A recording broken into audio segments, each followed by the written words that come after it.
بسم الله الرحمن الرحيم.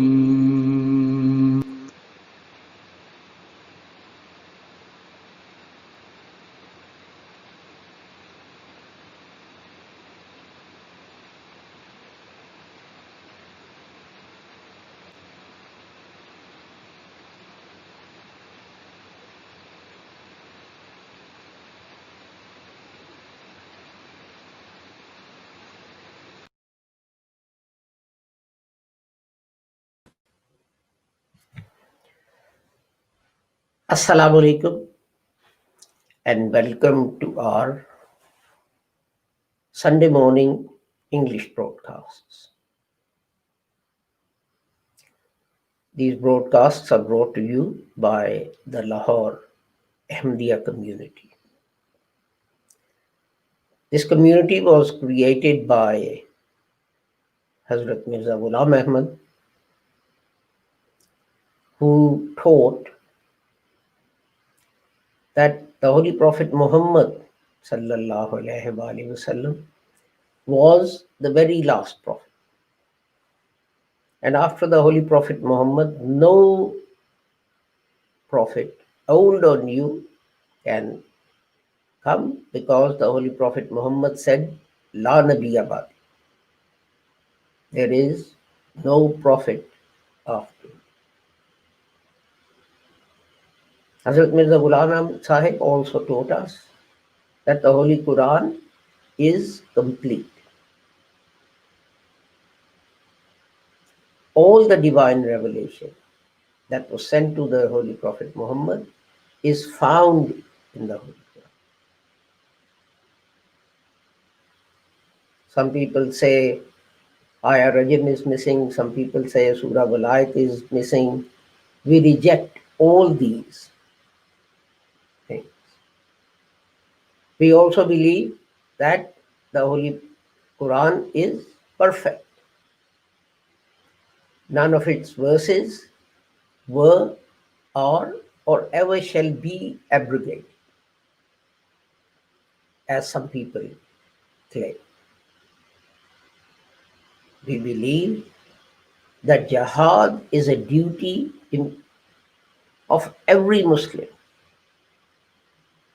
It's made a duty of every Muslim by the Holy Quran. But the nature of jihad depends on the type of attack that Muslims are subjected to.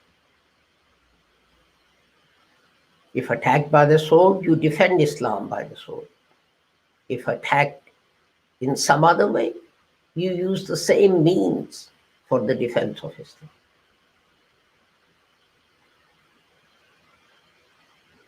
But in words of the Holy Prophet Muhammad, when returning from a battle, he said, we are returning from the minor jihad to the major jihad. And his companions, Raziullah Ta'ala, asked, what is the major jihad, O Prophet of Allah? And he said, the struggle to subdue our own selfish desires.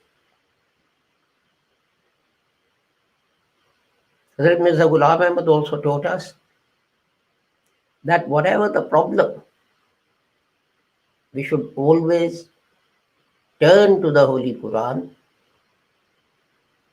to look for a solution to the difficulty that we face, or to the challenge that we are facing. And it is only by doing that that we will find success. And we have been doing that in our broadcasts on Monday, Tuesday, Wednesday, and Thursday, when we look at how to apply the Holy Quran into our lives in this day and age.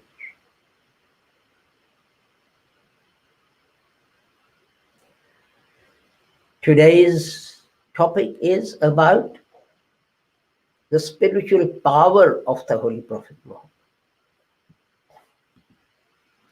And I want to share what Hazrat Mirza Ghulam Ahmad said in this regard. This is from Malfuzat, Volume 1. Malfuzat were the speeches that Hazrat Sahib delivered and talks. Sometimes he would come out and people would ask him a question and he would say something in reply, and then someone will make a note of it and it will get published in one of the Jamaat's newspapers. Hazrat Mirza Ghulam Ahmad never reviewed or read what was published. But the heading of this is the Holy Prophet Sallallahu Alaihi Wasallam's spiritual power. And it says, the Holy Prophet Sallallahu Alaihi Wasallam said on being asked by people that the chapter Hud aged me. For in accordance with the commandment therein, a very heavy burden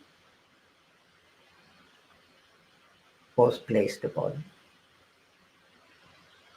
to reform oneself and to obey God's commandments as far as a person can, as far as the person has the strength to do. It is possible that he may do so. But for others to be made the same is not easy. This shows the great dignity and majesty and spiritual power of our Prophet Sallallahu Alaihi Wasallam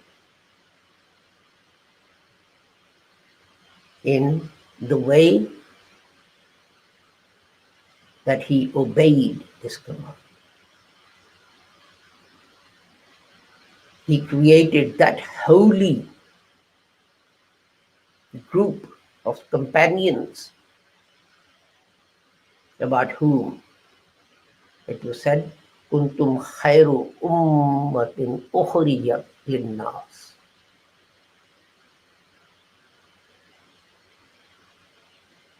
And the voice came for them, radiyallahu anhum wa radu anhu.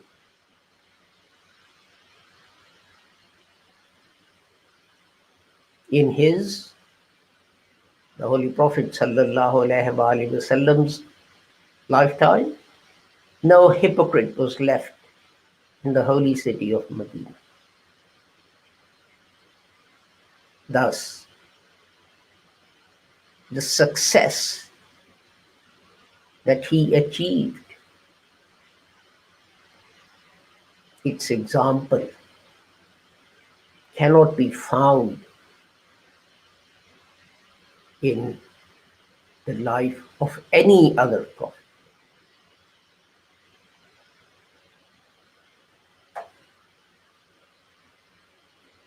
By this, what Allah desired was that it should not remain simply to words.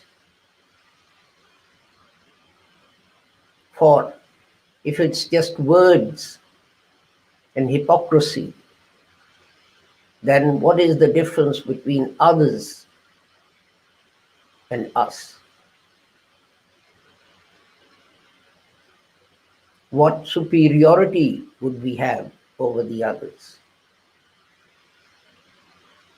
You should show your practical example, and that example should shine forth such that others accept it. For until something shines, no one accepts it. Does a person like something that is dirty?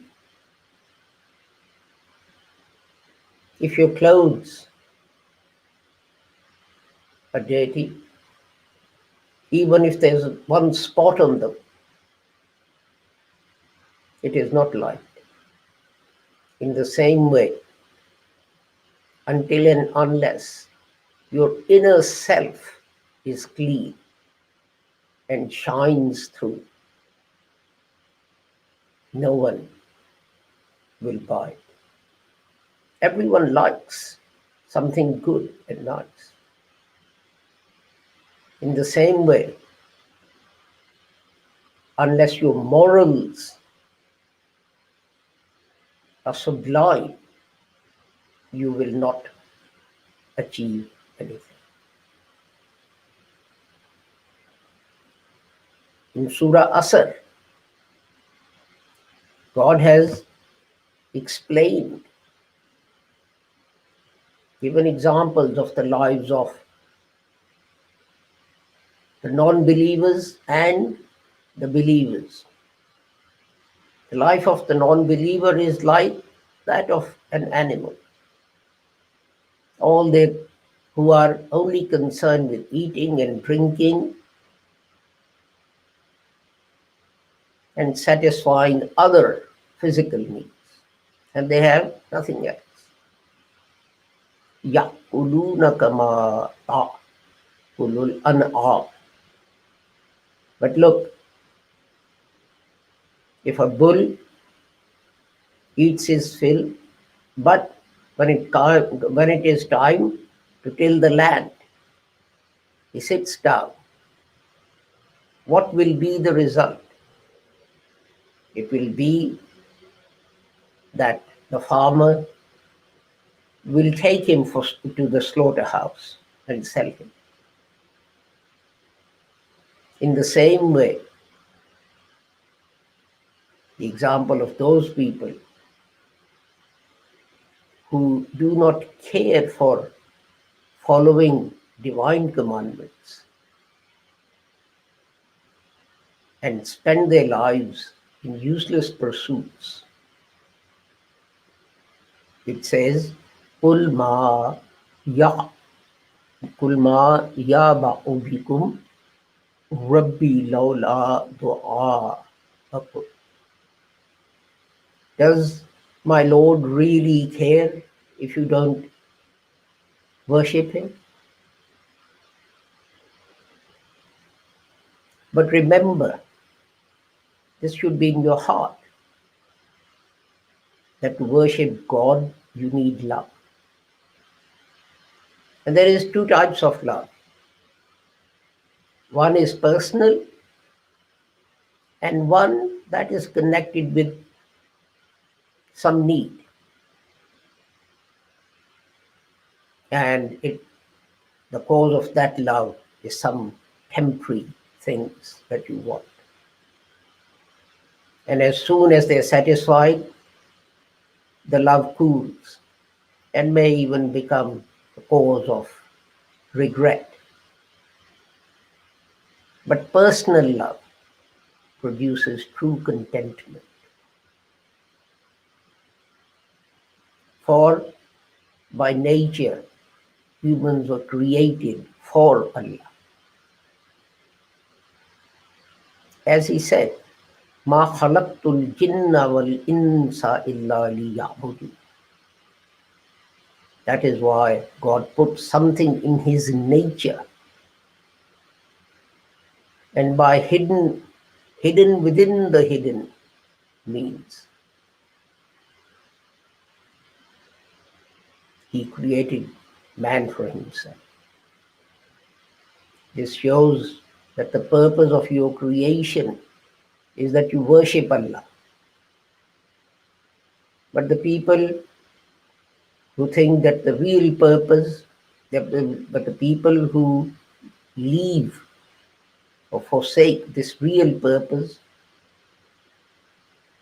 and just like animals, they think life is just about eating and drinking and sleeping.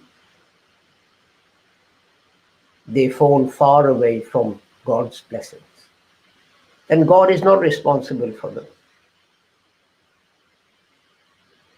They are responsible for their own lives. This is to believe in Ma khalaqtul jinna wal insa illa liya'budun. Have faith in that and change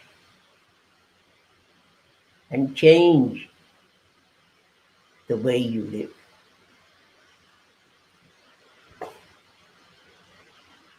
This, to depend on this temporary life, is not wise. Man doesn't even know that death comes and fells him.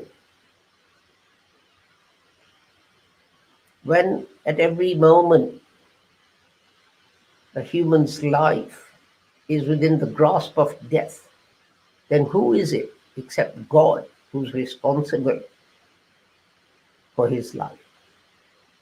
So if your life is for God's sake, then he will protect it.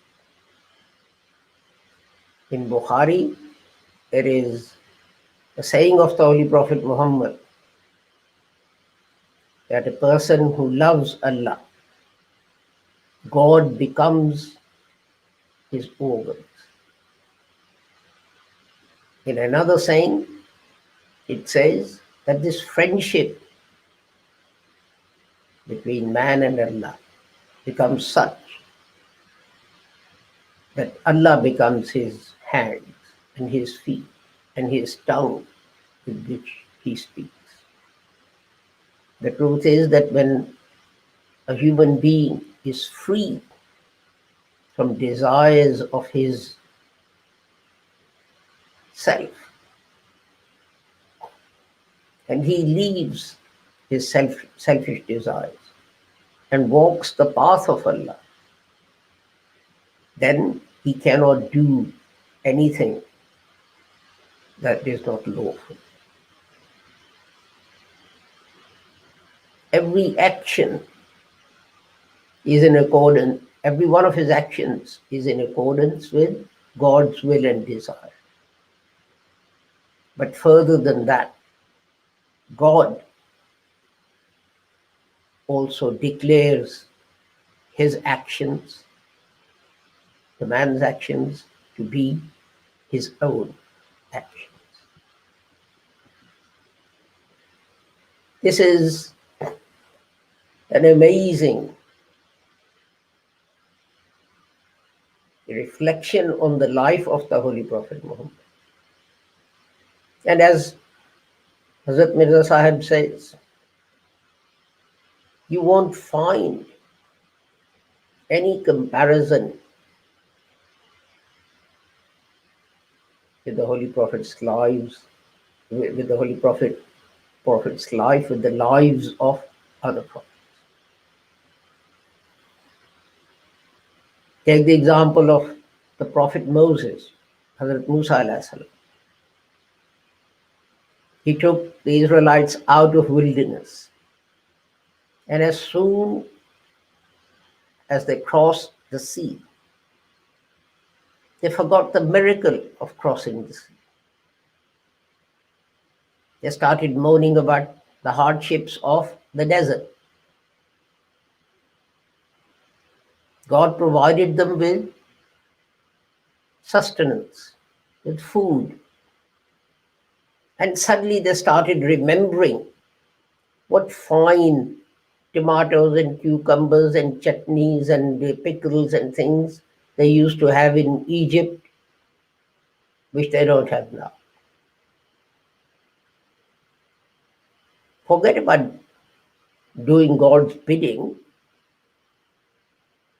They became ungrateful, forgot how they were slaves. When God said, here is the promised land, but you have to struggle and strive and fight for it, what was their response? Did they gird up their loins and take their swords? No. They said to Hazrat Musa, you never told us about this. Well, we'll say, hey, you and your God go and fight these people. And once you've overcome them, we'll be happy to come and rule over the promised land. Oh, and God said to them, sacrifice this, sacrifice a cow. They didn't want to do it. So they started coming up with excuses. Well, God, we want to obey you, but for that we need to know what color the cow should be, or the bull should be. Should it be old or should it be young? Should it have tilled the fields or not tilled the fields? They knew full well which bull or cow it was that God wanted them to slaughter. It was the one that they were worshipping. But they found all manner of excuses until they ran out. Same thing happened to Jesus. He said to Peter, the person who was given the keys to the doors of heavens, before the cock cries, you'll deny me 3 times. And Moses did it. And Peter did it. And then when he remembered what Jesus ﷺ had said, he cried. Now look, compare that with how the companions of the Holy Prophet behaved.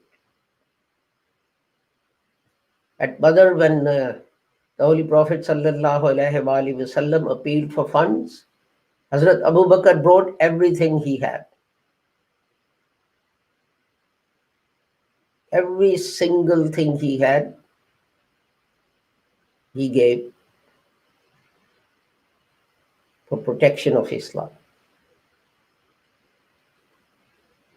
Battle of Uhud, when Hazrat Nabi Kareem's own person was in danger. One companion went and stood in front of him with his back to the enemy. And someone said, why did you have your back to the enemy? And this companion, Raziullah Ta'ala, said, the reason was that it is in man's nature to try and protect himself. And I was afraid that if I see an arrow or a spear coming or a javelin coming, I will duck to save my own life. So I shielded the Holy Prophet with my body, but I turned my back towards the enemy so that I don't see what they're firing at me.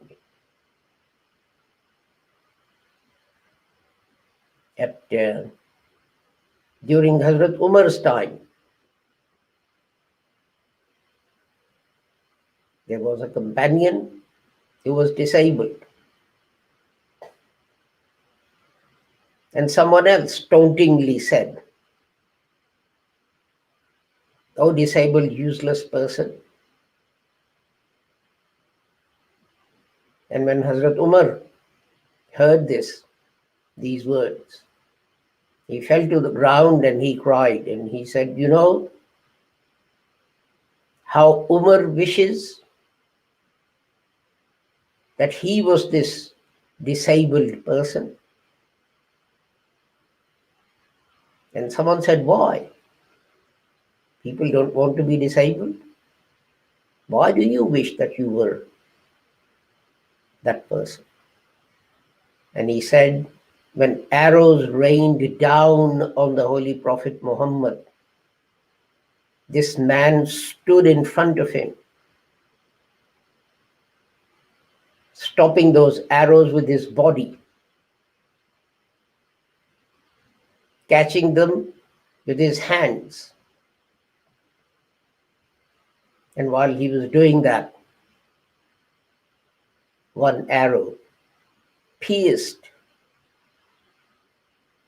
his arm, and cut the nerves, disabling him. How Umar has wished throughout his life that he had been that person. That can only be through great spiritual power, that you infuse this much faith and loyalty and dedication in people, that they prefer to lay down their own lives to save any harm from coming to someone else.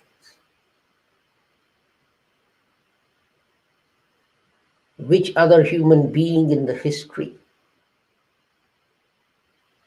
can show us these examples? No one. No one. Of the love and the loyalty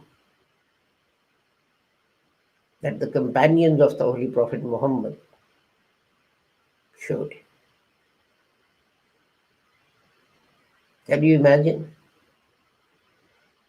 the Holy Prophet making an appeal and a person taking everything he had in the world, everything that he possessed, and gives it to him to be auctioned off?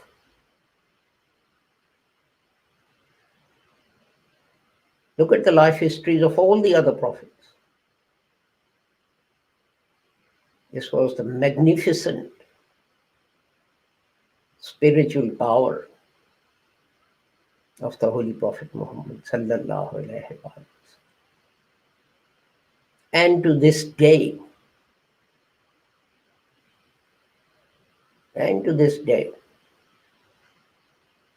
Muslims feel the same love and affection and dedication and the spirit of sacrifice for the Holy Prophet Muhammad. It is unfortunate that a lot of them display it in ways that give the enemies of Islam an opportunity to criticize Islam and the person of the Holy Prophet Muhammad sallallahu alaihi wasallam. And in this, the teachers and scholars, the religious leaders are also to blame. They're more to blame than ordinary people themselves. But look at the extent of the greatness of the Holy Prophet's spiritual powers, that he can evoke such emotions even after 1500 years. 1500 years. With that, our English broadcast, Sunday morning English broadcast, comes to an end.